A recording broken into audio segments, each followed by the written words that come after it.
नमस्कार. एका छानशा रेसिपीसह मी मृदुला तुम्हा सर्व खवयांचं स्वागत करते. तुम्ही साखर गुळाचा पाक करायला घाबरतात का? किंवा तुम्हाला परफेक्ट पाक करता येत नाही का? हरकत नाही, कारण आज आपण करत आहोत उपवासात खाता येईल अशी बिना पाकाची गूळ शेंगदाण्याची मऊसूद बर्फी, म्हणजे सुपर सॉफ्ट सिंग गुड की कतली. तर चला आपल्या आजच्या रेसिपीला झटपट सुरुवात करूयात. आपल्या बर्फीसाठी मी शेंगादाणे 250 ग्राम म्हणजे पाव किलो घेतले आणि साधा गूळ देखील पाव किलोच घेतलेला आहे. लक्षात घ्या, आपण चिक्कीचा गूळ वापरलेला नाही, साधा गूळ घेतला आणि त्याचबरोबर 1 टेबलस्पून आपण साजूक तूप घेतलं. शेंगदाणे खरपूस भाजून घेतले, गार करून त्याची सालं काढून घ्यायची. तुम्हाला हवी तर सालं काढा, नाही काढली तरी हरकत नाही. मी मात्र सालं काढून छान साफ करून घेतलेले आहेत. तर आता हे शेंगादाणे आपल्याला मिक्सरमध्ये पल्स मोडवरती, म्हणजे मिक्सर चालू बंद करत पावडर करून घ्यायची आहे. ठीक आहे, जर सतत मिक्सर चालवला तर शेंगदाण्याला तेल सुटू शकतं, हो की नाही. तर त्याकरता आपण पल्स मोडवरती बारीक केलं. हे बघा असं छान रवाळ पावडर झालेली आहे. आणि त्याचबरोबर गूळ देखील आपण बारीक कापून घेतलेला आहे. ठीक आहे. त्याचबरोबर बर्फी ज्या ताटामध्ये आपण सेट करणार आहोत त्या ताटाला मी साजूक तूप लावून घेतलेलं आहे आणि एक वाटी त्याच्या तळाला देखील तूप लावून घेतलं आहे. आपल्याला ही पूर्वतयारी करून ठेवायची आहे.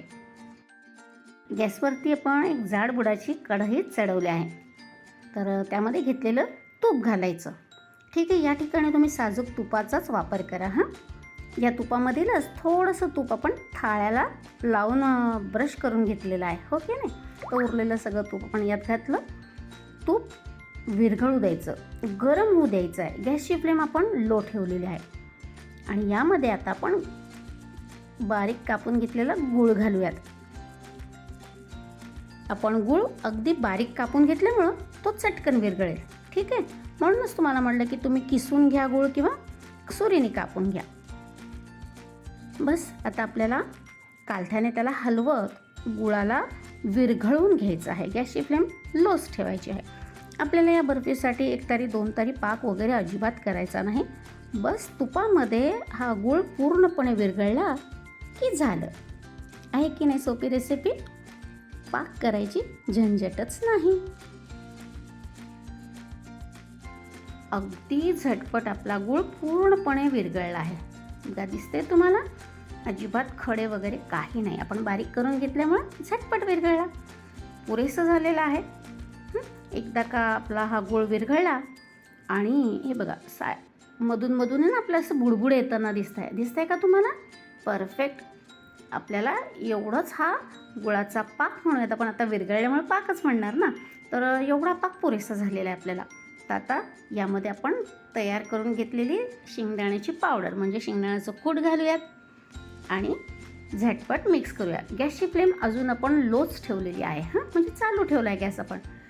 यामध्ये तुम्ही यावेळेस आवडत असेल तर जायफळ पावडर किंवा वेलची पावडर घालू शकता, पण मी आज अगदी बेसिक बर्फी बनवते त्यामुळं मी यामध्ये कुठलाही असा वेगळा फ्लेवर घातलेला नाही.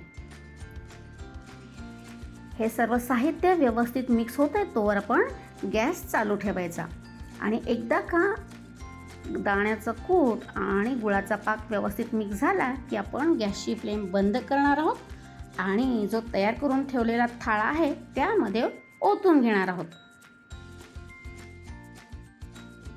शेंगदाणा गुळाचं मिश्रण खूप गरम आहे, तेव्हा काळजीपूर्वक हे मिश्रण आपण थाळ्यामध्ये ट्रान्सफर करायचं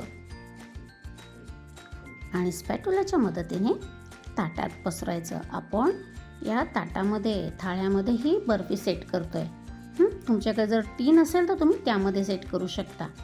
आणि ताटाला पण तूप लावून घेतलं, त्याऐवजी तुम्हाला बटर पेपर लावायचा असेल तरी हरकत नाही. ठीक आहे, तुम्हाला कितपत जाड कितपत पातळ ही बर्फी हवी तशी तुम्ही ही सेट करा. त्याचबरोबर आपण वाटीच्या तळाला देखील तूप लावून घेतलं आहे. एकदा का स्पॅटुलाने अशी थापून घेतली की त्या वाटीच्या मदतीने सरफेस, या बर्फीचा जो सरफेस आहे ना तसा सारखा करून घ्यायचा. हे बघा अशा पद्धतीने. ठीक आहे, आणि तुम्हाला जर ड्रायफ्रूटचे काप पेरायचे असतील तर यावेळेस तुम्ही या बर्फीवरती ड्रायफ्रूटचे काप घाला आणि वाटीने हलके त्यावरती प्रेस करा. मी मात्र आज कुठलेही ड्रायफ्रूट्स वापरणार नाही. ही बर्फी आपण सिनियर सिटिझन्ससाठी करतो आहे ज्यांना दात नाही, त्यामुळे मी यामध्ये ड्रायफ्रूट्स अवॉइड केलेत. बस मी अशीच बेसिक ही बर्फी करते. तुम्हाला आवडत असेल तर तुम्ही ड्रायफ्रूट्स पेरा किंवा डेसिकेटेड कोकोनट देखील वरून भुरभुरून घालायचं आणि वाटीने दाबायचं. ती देखील बर्फी जबरदस्त लागते. चला, बर्फी एकदा थापून झाली की आपण 2-3 मिनटं हे ताट असंच ठेवणार आहोत. थोडंसं या बर्फीचं टेम्परेचर आपण कमी होऊ देऊयात. 2-3 मिनटं झाले, सरफेस थोडा ड्राय झाला आहे. तर आता आपण या बर्फीवरती मार्किंग करून घेणार आहोत. ठीक आहे. पूर्णपणे गार झाल्यानंतर जर आपण बर्फी कट केली तर त्याच्या ज्या वड्या असतात ना त्या व्यवस्थित पडत नाही. त्याकरता यावेळेस आपण फक्त मार्किंग करणार आहोत. तर सुरीला मी हलकंच तूप लावून घेतलेलं आहे आणि एक कट लावून झाला आणि सुरीला जर थोडेसे कण असतील तर ते साफ करून घ्यायचे आणि मग पुढचा कट द्यायचा.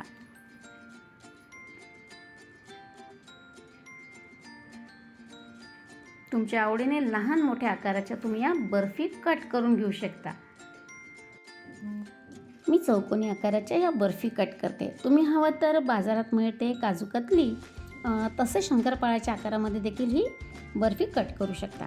बरं, आता हे ताट आपण फॅनच्या हवेमध्ये अर्धा ते पाऊण तास गार होऊ देऊया. फ्रीजमध्ये ठेवायचं नाही, तर फक्त फॅनच्या हवेमध्ये ठेवायचं, गार होऊ द्यायचं आणि त्यानंतरच आपण यातील बर्फी काढून घेणार आहोत. फॅनच्या हवेमध्ये बर्फी गार करायला ठेवली होती, जवळजवळ पाऊण तास झाला. बघा, ताटाला खालून हात लावला आणि गार वाटलं की समजावं बर्फी काढायला तयार आहे. आपण मार्किंग करून घेतलं होतं तरी देखील कालथ्याने मी त्याच्या कडा थोड्याशा मोकळ्या करते, म्हणजे झटपट आपल्या बर्फी निघून येतील. बघा, कालथा घ्यायचा आणि हळूच खालून असा फिरवायचा, म्हणजे आपली बर्फी चटकन सुटी होऊन निघून येते. तुम्ही सुरीने देखील अशाच प्रकारे ही बर्फी काढून घेऊ शकता. बघा, कसली झटपट जबरदस्त अशी आपली बर्फी निघते.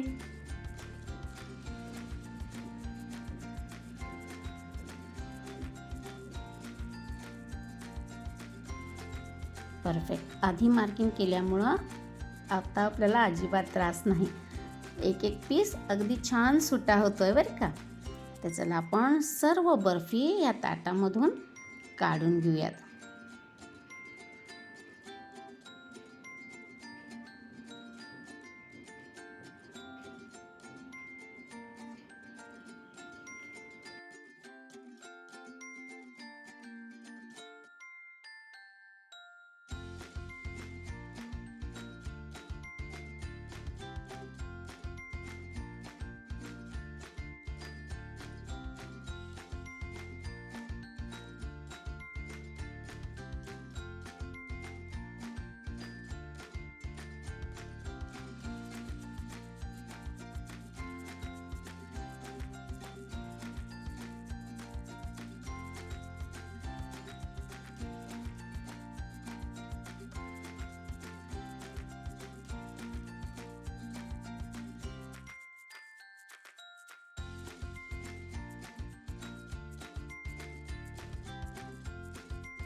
मोजक्या 3 साहित्यात तयार होणारी बिना पाकाची खमंग व पौष्टिक गुळ शेंगदाण्याची सुपरसॉफ्ट बर्फी झटपट तयार आहे.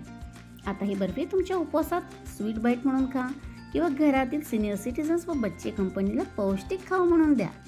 सोपी रेसिपी, मोजकेच साहित्य व अप्रतिम चव. तेव्हा खवयांनो, नक्की ट्राय करा. आपल्या सोप्या रेसिपीज आवडत असतील तर like, share, subscribe and comment down. Till then, bye bye.